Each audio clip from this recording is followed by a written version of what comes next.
when they talk about the racial animus of this, we as a country, because we're a young country, so we've only been in a little over 200 years, we all celebrate when we break certain glass ceilings. But she didn't break the glass ceiling on her merit because she plagiarized the work. And I think to then say, hey, look, it is because of my race, right. And you guys didn't want me to break the glass ceiling anyway. When you literally put all this work out that wasn't really your own, did you really break the glass ceiling? Or did you use someone else's work to break that glass ceiling? Well, I think that's what a lot of Americans are saying right now. Good point. And here's what the media was saying on other channels.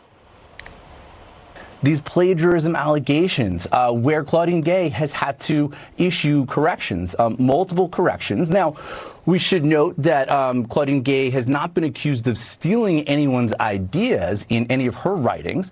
She's been accused of sort of more like copying other people's writings without attributions. I can't even imagine what she's had to face. There are people who have come straight out and said that they believe that Claudine Gay, before the plagiarism allegations even came out, that they believe Claudine Gay was only appointed because she's black, because she's a woman, but especially because she's black. Why are these elite colleges capitulating to it and essentially making it so uncomfortable for these women leaders that they have to step down to be replaced by white men?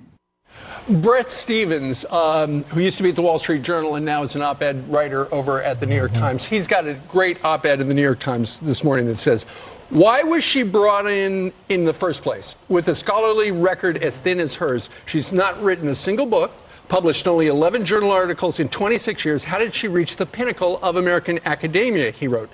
Where there used to be a pinnacle, there's now a crater created by the social justice model of higher education. What happened is she didn't do the right thing when it came to Israel. She didn't condone what was happening on campus. It was an easy thing to do, If it was the KKK, she would have said, this is wrong, we're not having this, you're all suspended or you're all expelled. She didn't do that when it came to anti-Semitism. So then the media starts digging into her past. They pull up all the plagiarism stuff, and then all of a sudden the board at Harvard the organization is what it's called, because of the donors, has to say, look, we're losing money. You can't plagiarize and be president, the face of our university, this Ivy League school, if you've been plagiarizing. So one thing led to another, and then now she's out. That montage was just incredible, though, to not even understand what plagiarism is. And the last thing I'll say, Brian, is, the president kind of started this whole thing with just saying, hey, I'm only going to appoint someone to the Supreme Court if it's a black woman. I'm only going to appoint someone to the vice presidency as a black woman. The standard used to be, at least most black folks that I'm around my entire life have said, we just want an equal playing field to get the job.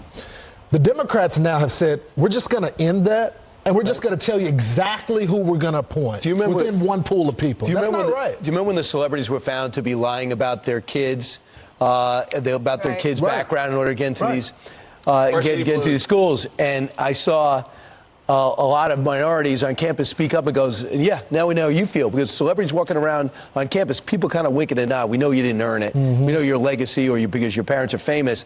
But people look at people on campus and they think the same thing of minorities, yet some of them have perfect SATs, unbelievable scores, great essays, and they belong there. But because people have this sense of the DEI in these schools, they look at minorities and say, well, the only reason you're there is because... It's the worst feeling. Yeah. I mean, I agree with you, Lawrence, because as a woman, we just want an equal playing field. That's it. If I am just as smart as the next guy or smarter than the next guy, I should get the job. Or if I'm more experienced, I want an equal playing field. That's right. You're right. Everyone is equal as long as they have the credentials and the experience. I just want to be considered, and I understand that. This is what I hope happens now. You know how things changed when everyone stood up in Virginia and said, what's going on here with the attack on the parents? Then everyone got a ward, started running for their school board and got more involved in their kids' work. My hope is now people start looking at their colleges and making them understand you can't be anti-American. Fundamentally, you know what this is? It's anti-Semitism, anti-American. These are the same idiots that shut down JFK Airport, that are plaguing our streets, interrupting the tree lighting. That same attitude starts in the elite colleges, but now is everywhere. And my sense is people have to say, now it stops. Well, you know what?